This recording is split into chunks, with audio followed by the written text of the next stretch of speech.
Hello guys, आज हम लाया हाउस। चलो इनके अनबॉक्सिंग करते हैं। अब ये इसमें से ये निकला है गाइस हमारा। चलो इसे खोल कर देखते हैं इसमें क्या है।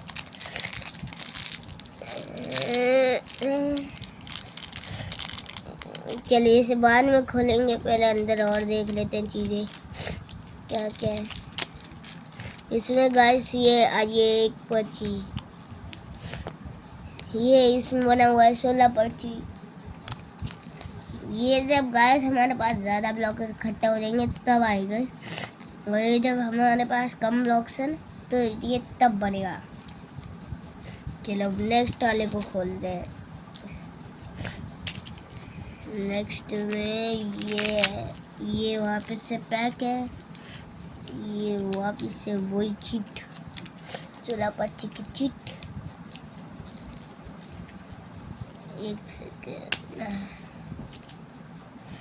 ये निकल गई हमारी 16 पर्ची की चिट। ये देख सकते हैं, अभी मैंने बताया इसमें था। क्या इसमें बता दिया। इसमें अब हम देखेंगे, इसमें हमने फाड़ दिया और इसमें ये है छोटी छोटी जेम्स। ये देखिए, ये कलरफुल है बहुत। इसमें भी वो सेम टू सेम चीज़ है। दिखाते हैं आपको गाइस। ये देखिए,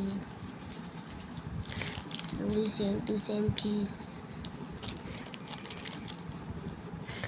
चलो गाइस, प्लीज़ इस वीडियो को लाइक कर देना, सब्सक्राइब कर देना।